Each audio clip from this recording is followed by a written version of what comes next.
ஓம் நம சிவாய. வணக்கம். நான் ஜோதிடர் மகேஜி பேசுகிறேன். துலாம் ராசி சனி வக்ர பலன்கள். இப்போ வர ஜூன் 29 சனி பகவான் வக்ரம் அடைகிறாரு.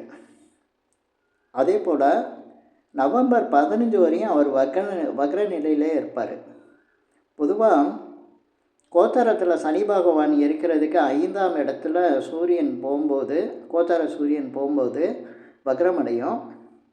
அது 9ஆம் இடம் வரையும் சூரியன் இருக்கிற நிலையில் வக்ரத்திலே இருப்பார். அந்த நிலையை நம்ம வக்ரம்னு சொல்கிறோம். வக்ரங்கிறது சாதாரணமாக உங்களுக்கு இப்போ நடக்கிற கிரக பலன்கள், உங்கள் ஜாதக பலன்கள் கொஞ்சம் மாற்றம் அடைஞ்சிரும், அப்படியே திருப்பி நடக்கும். அதான் வக்ர நிலைகள். இப்போ சனி பகவானும் உங்கள் ராசிக்கு 5ஆம் இடத்துல இருக்கார். 5ஆம் இடத்துல இருக்கக்கூடிய சனி பகவான் உங்களுக்கு பார்த்திங்கன்னா எந்த ஒரு பிளானும், உங்களுடைய திட்டங்களோ அதில் ஒரு ஸ்லோ, அதாவது தாமதம்னு சொல்லலாம். நீங்கள் எந்த ஒரு விஷயம்னா, வேலை விஷயமாவோ இல்லை வீடு விஷயமாவோ, திருமண விஷயமா, குடும்ப விஷயமா, எது நினச்சிருந்தாலும் அந்த எல்லாமே தாமதமாகிட்டே இருக்கும், தடை இருந்துக்கிட்டே இருக்கும். இப்போ துலாம் ராசிக்காரங்களுக்கு அதான் நடந்துக்கிட்டு இருக்கும். 5ஆம் இடத்துல சனி பகவான் இருக்கிறாரு, கும்ப ராசியில் இருக்கார். இந்த நிலையில் இப்போ ஜூன் மாதம் 29ஆம் தேதி வக்ரம் அடைகிறார்ல, அப்போ வக்ரம் அடையும் போது என்ன ஆகும் அப்படின்னா, அந்த தடை தாமதமாக இருக்கக்கூடிய எல்லா விஷயங்களும் உங்களுக்கு, இப்போ திருமண விஷயமா, குழந்தை பேர், சில பேருக்கு 5ஆம் இடங்களில் குழந்தை பேர் இருக்கும், குழந்தை சம்பந்தமான விஷயங்கள், வேலை விஷயம், இது மாதிரி உங்களுக்கு நீங்கள் எந்த ஒரு பிளான் வச்சுருந்தீங்கன்னா அந்த பிளானெல்லாம் தடையாக இருந்ததில் அதெல்லாம் கொஞ்சம் விரைவாக நடக்கும். ஏன்னா ஸ்பீடாக நடக்க ஆரம்பிச்சிடும். வக்ரங்கையிலே சனி பகவான் தனது இயல்பு நிலையை மாற்றிக்குவார். சனி பகவான் பொதுவாக ரொம்ப மெதுவாக, மந்தமாக, ஸ்லோவாக இருக்கக்கூடிய ஒரு கிரகம். அந்த கிரகம் ஸ்பீடாக எந்த ஒரு பலனையும் உடனுக்குடனே தந்துடுற மாதிரி அப்படி தான் பலனை கொடுப்பார். இப்போ உங்கள் ராசிக்கு 5ஆம் இடத்தில் இருக்கக்கூடிய சனி பகவான் அவருடைய 3வது பார்வையாக 7ஆம் இடமான மேசத்தை பார்க்குறாரு. அதுக்கடுத்து அவருடைய 7வது பார்வையாக உங்கள் ராசிக்கு 11ஆம் இடத்தை பார்க்குறாரு. 11ஆம் இடங்கிறது உங்களுக்கு சிம்ம ராசி. அதே போல் உங்கள் ராசிக்கு அவருடைய 10ஆம் பார்வையில் உங்கள் ராசிக்கு 2ஆம் இடத்தை பார்க்குறாரு. இந்த நிலையில் உங்களுக்கு இப்போ 7ஆம் இடத்தை பார்க்குறாரு. இந்த 7ஆம் இடம் அப்படிங்கிறதே கலத்திரஸ்தானம். அங்கே சனி பகவான் நீசம் பெறக்கூடிய ஒரு ராசியாக இருக்கும். அதனால் உங்களுக்கு இந்த 7ஆம் இடத்தை சனி பகவான் பார்க்கையில் திருமண விஷயங்களில் தடை தாமதம், அதே போல் திருமணம் ஆனவங்களுக்கு கணவன் மனைவிக்குள்ளே கருத்து வேறுபாடு, சில பேருக்கு பிரிவெல்லாம் கூட வந்திருக்கும். ஏன்னா 7ஆம் இடத்துல சனி பகவான் நீசம். அவர் சனி பகவான் கும்பத்துலேருந்து பார்க்கல இந்த மாதிரி ஒரு சிலருக்கு பாதிப்பையும் கொடுத்துருப்பார். இப்போ திருமண விஷயங்களுக்கு எடுத்தால், திருமணம் தடைப்பட்டவங்களுக்கு சீக்கிரம் உடனே வரன் அமைகிற மாதிரி ஒரு சூழ்நிலை இருக்கும். திடீர்னு வரன் அமைஞ்சிரும். நல்ல ஒரு மனசுக்கு பிடிச்ச மாதிரி கணவன் அல்லது மனைவி எதிர்பார்க்கும் அத்தனை விஷயங்களும் அமைஞ்சு கிடைக்கிற மாதிரி இருக்கும். ஏன்னா உடனே நடக்கும். உடனே நீங்கள் எதிர்பார்க்காத அளவுக்கு சனி நீசன்ட்டு நீங்கள் கவலைப்பட்டுக்கிட்டு இருப்பீங்க. ஆனால் அங்கே ஒரு உயர்ந்த நிலை உங்களுக்கு கிடைக்கும். இது மாதிரி பலன்களை கொடுப்பார். அதே மாதிரி இப்போ கூட்டு தொழிலே செய்யாமல் இருக்கிறவங்க இந்த நேரத்தில் யாரோடையாவது சேர்ந்து கூட்டு தொழில் செய்யலாமா அப்படின்ட்டு ஒரு முயற்சி பண்ணுவீங்க. ஏன்னா அதற்கு தகுந்த மாதிரி யாராவது நண்பர்கள் நம்ம இந்த தொழில் செய்யலாமா அப்படின்னு கேட்பாங்க. ஏன்னா உங்களுக்கு 7ஆம் இடத்தை வக்ரம் பெற்று பார்க்கும்போது இந்த மாதிரி ஒரு சந்தர்ப்பம் உங்களுக்கு கிடைக்கும். யாராவது ஜாயின் பண்ணி பண்ணலாமா அப்படிங்கிற மாதிரி கேட்பாங்க. ஏன்னா 7ஆம் இடமாச்சே, அதனால். அதே போல் தொழில் வியாபாரத்தில் இருக்கவங்களுக்கு, இப்போ ஏற்கனவே தொழில் வியாபாரம் பண்ணுறவங்களுக்கு அது சரியில்லாமல் இருந்தால் இந்த நேரத்தில் வக்ரம் பெறும்போது தொழில் வியாபாரம் திடீர்னு ஒரு உயர்வை கொடுக்கும், திடீர்னு வளர்ச்சியில் போகும், நல்ல வருமானத்தையும் கொடுத்துரும். அதே போல் உங்கள் ராசிக்கு வந்து சனி பகவான் வந்து 7ஆம் இடத்தை பார்க்கும்போது அதுவும் வக்கிர நிலையில் பார்க்குறாரு. அதனால் வெளிநாடு சம்மந்தமான விஷயங்களுக்கு நீங்கள் முயற்சி பண்ணியிருந்தீங்கன்னா அந்த வெளிநாடு சம்மந்தமான விஷயங்கள் இப்போ வெற்றியை கொடுக்கும். அதே போல் அது அந்த இடம் மேஷம் வந்து காலபுருஷனுக்கு வந்து முதல் இடமாக இருக்குது. அது முதல் இடமாக இருக்கிறதுனால நீங்கள் செய்கிற முயற்சிகள் வந்து பெரும்பாலும் ஜெயிக்கும். திடீர்னு ஜெயிச்சிரும். சில நீங்கள் எந்த விஷயத்தை எதையாவது நீங்கள் வந்து ஒரு முயற்சி பண்ணுறீங்கன்னா அந்த விஷயம் திடீர்னு நடக்கும். திடீர்னு அது நீங்கள் எதிர்பாராத விஷயங்களில் எதிர்பாராத கோணத்தில் அது உங்களுக்கு சக்ஸஸை கொடுக்கும். ஏன்னா வக்ரம் பெற்று மேஷத்தை பார்க்குறாரு. அந்த இடம் வந்து உங்களுக்கு திடீர் சக்ஸஸை கொடுத்துரும். அதே போல் 11ஆம் இடம் இந்த பார்வை வந்து சனி பகவானுக்கு 7வது பார்வை இருக்குது. பொதுவாக 11ஆம் இடங்கையில் லாபஸ்தானம் அது ஒரு வெற்றி ஸ்தானம். உங்களுக்கு எந்த ஒரு காரியமும் எதிர்பாராத வெற்றியை திடீர்னு கொடுத்துரும். ஏன்னா அந்த வெற்றி ஸ்தானத்தை வந்து சனி பகவான் வக்ரம் பெற்று பார்க்கையில் வெற்றி ஸ்தானத்தை வந்து சனி பகவான் சாதாரணமாக பார்த்தாருன்னா வெற்றி அவ்வளோ சுலபத்தில் கிடைக்காது, லாபம் கிடைச்சிடாது. அதை நீங்கள் உணரணும். எல்லோரும் சனி பகவான் வந்து வெற்றி ஸ்தானத்தை லாபஸ்தானத்தை பார்க்குறாரு, அதனால் நிறைய லாபம் கிடைச்சிரும், எந்த ஒரு விஷயத்துலையும் வெற்றி கிடைச்சிரும் அப்படின்னு நினைப்பாங்க. ஆனால் அது கொஞ்சம் ஸ்லோவாகவே நடக்கும். லாபம் கிடைக்கிறதுனா அவ்வளோ கஷ்டப்பட வேண்டியதாக இருக்கும்.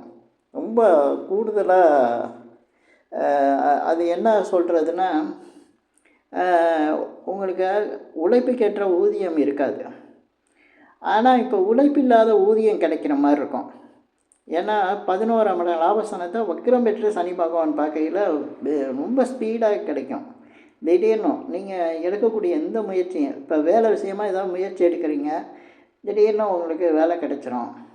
வேலை இல்லாமல் இருந்தவங்களுக்கு திடீர்னு வேலை கிடைக்கும். இப்போ ஒரு கம்பெனி மாற்றணும் அப்படின்னு நினைக்கிறவங்களுக்கு திடீர்னு கம்பெனி மாற்றம் கிடைக்கும்.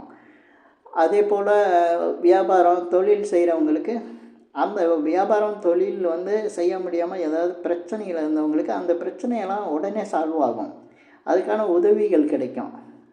அதே போல் அந்த தொழில் வியாபாரம் வந்து ஒரு வெற்றியை கொடுத்துரும். அந்த மாதிரி உங்களுக்கு அமையும். கிரகங்கள் அமைஞ்சிருச்சுன்னா நம்ம எதுவும் செய்ய வேண்டியதே இல்லை, அதுவாக தானாக நடக்க ஆரம்பிச்சிடும். அதுதான் இந்த மாதிரி வக்ரம் பெற்று சனி பகவான் கையில் சிலர் திடீர்னு மிகப்பெரிய உச்சத்துக்கு போயிடுவாங்க. பொதுவாக எந்த ஒரு ஜாதகத்துலேயும் சனி பகவான் வந்து வக்ரம் பெற்றிருந்தால் அவங்க தான் உயர்ந்த நிலையில் இருப்பாங்க, பெருங்கோடீஸ்வரராக இருப்பாங்க, பெரிய தொழில் அதிபராக இருப்பாங்க, ஏதாவது ஒரு துறையில் புகழ்பெற்ற நபராக இருப்பாங்க. ஏன்னா சனீஸ்வரர் வக்ரம் பெற்றுட்டால் அவங்க எந்த தொழிலையும் எந்த வேலையிலையும் நிலைக்க மாட்டாங்க. ஏன் அப்படின்னா அவங்களுக்கான தகுதி கிடைக்கிற வரையும் அவங்க நிலைக்க மாட்டாங்க. அந்த தகுதியும் அவங்க திறமைக்கு தகுந்த அந்த உயரமும் அவங்க வாழ்க்கையில் கிடைக்கிற வரையும் அவங்க போராடுவாங்க. இதுதான் சனி பகவானோட வக்ர நிலை பலன்கள். சுய ஜாதகத்தில் வக்ர நிலையாக இருக்கிறவங்களுக்கு இப்போ சனி பகவான் வக்ரம் அடையும் போது மிகப்பெரிய யோகத்தை தான் கொடுக்கும்.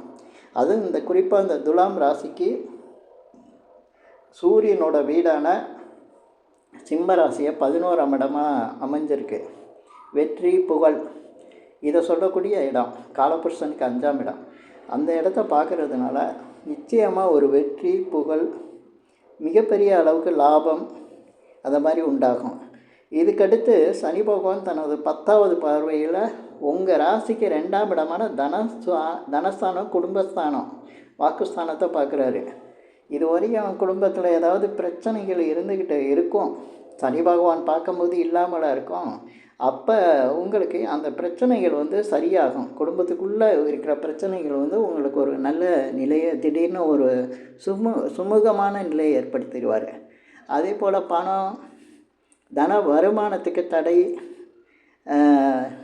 நம்ம எதிர்பார்க்குற பணம் கிடைக்காம இருக்கிறது, இதெல்லாம் வந்து துலாம் ராசிக்கு இருந்திருக்கலாம். இந்த நிலை வந்து கண்டிப்பாக இப்போ மாறிடும். திடீர் பண வரவுகள் உண்டாகும். சிலருக்கு அதிர்ஷ்டகரமான வாழ்க்கை கூட இந்த நேரத்தில் திடீர்னு பெரிய அளவில் பணம் கிடைக்கிறதுக்கான வாய்ப்புகள் இருக்குது. ஏன்னா துலாம் ராசிக்கு அவங்க ராசி அதிபதியான சுக்கிரனே 8க்கும் வருவார். திடீர் அதிர்ஷ்டத்தை சொல்லக்கூடியவர். ஏன்னா ஏதோ சொத்து, அதே போல் எப்போவோ வர வேண்டிய பணம், இந்த மாதிரி சில விஷயங்கள்லாம் வந்து துலாம் ராசிக்கு இருந்தால் அது நிச்சயம் கிடைக்கும். அதே போல் சனி பகவான் 5ஆம் இடத்துல வக்ரம் பெறுறாரு. அவர் 4ஆம் இடத்துக்கும் உரியவர். நிறைய பேர் சனி பகவான் 5ஆம் இடத்துல இருக்கும்போது இடம் மாறி வந்திருப்பாங்க. ஏன்னா 5ஆம் இடம் பூர்வீகம், 4ஆம் இடம் வீடு. இந்த இடங்கள்லாம் அவங்க வந்து ஏற்கனவே செஞ்ச வேலையை விட்டுட்டு கூட வந்து அங்கே இருந்திருப்பாங்க. அந்த வேலையில் இப்போ ஒரு மாற்றம் நடக்கும். ஏன்னா அவங்க சொந்த ஊரில் சொந்த இடத்துல கஷ்டப்பட்டுட்டு இருந்திருக்கலாம். இப்போ ஒரு இடம் மாற்றம், அதே சமயத்தில் தொழில் மாற்றம், மிகப்பெரிய அளவுக்கு ஒரு நல்ல பலனும் அவங்களுக்கு கிடைக்கும். 5ஆம் இடங்களில் குலதெய்வத்தை சொல்லக்கூடியது. குலதெய்வமே சனீஸ்வர பகவானாக அவங்களுக்கு வராங்க. அதுவே அவங்களுக்கு 12ஆம் அதிபதியாக சனி பகவான் இருக்கிறாரு. இப்போ வக்ரம் பெற்ற நிலையில் சனி பகவான் 5ஆம் இடத்து அதிபதி வக்ரம் பெறுறதுனால குலதெய்வத்தினால நல்ல ஒரு பலன் கிடைக்கும். ஏன்னா அந்த குலதெய்வத்துக்கு விரைத்து செய்யக்கூடியவர் அந்த சனி பகவான் தான். அவர் இப்போ வந்து வக்ரம் பெற்றதுனால அவருடைய நிலையில் ஏற்கனவே துலாம் ராசிக்கு குலதெய்வம் வந்து சரியாக அமையாத ஒரு காரணத்தினால அவங்களுக்கு வந்து சில பிரச்சனைகள் இருக்கும். குலதெய்வத்தை அதை பற்றி பேசுகிறதுனா இப்போ நான் இந்த பதிவில் பேச முடியாது. ஏன்னா இது வந்து சனி வக்ர பலன்கள். அதனால் இந்த நேரத்தில் குலதெய்வத்தோட ஆசீர்வாதம் கிடைக்கும். திடீர் அதிர்ஷ்டம் கூட உண்டாகும். ஏன்னா 5ஆம் இடம். ஆனால் அதுக்காக ஷேர் மார்க்கெட், கேம்லிங் இந்த இடத்துல வந்து அதிகமாக தூண்டுவங்களை அந்த மாதிரி விஷயங்களை ரொம்ப கவனமாக இருக்கணும், ஈடுபடாமல் இருக்கணும். இந்த பதிவில் நான் சொல்லியிருக்கிற விஷயங்கள் வந்து பொதுவாக நம்ம இப்போ சனி வக்ரம் பெற்றதை வச்சு தான் பேசிகிட்டு இருக்கோம். மற்ற கிரக நிலைகள்லாம் உங்களுக்கு எப்படி இருக்குன்னு தெரியாது. அதே போல் உங்களுக்கு சனி பகவான் சம்பந்தப்பட்ட திசை புத்தி அல்லது எந்த ஒரு கிரகம் வேறு கிரகம் திசை நடத்தினாலும் அதில் சனி புத்தி, அப்படி இல்லைன்னா சனீஸ்வரரோட நட்சத்திரத்தில் ஏதாவது ஒரு கிரகம் வந்து திசையோ புத்தியோ நடத்தணும். அப்போ தான் உங்களுக்கு வந்து இந்த பலன்கள் வந்து பாதிப்போ அல்லது நன்மையோ உண்டாக்க முடியும். இல்லைன்னா சாதாரண நிலையில் தான் இந்த பலன்கள் இருக்கும்.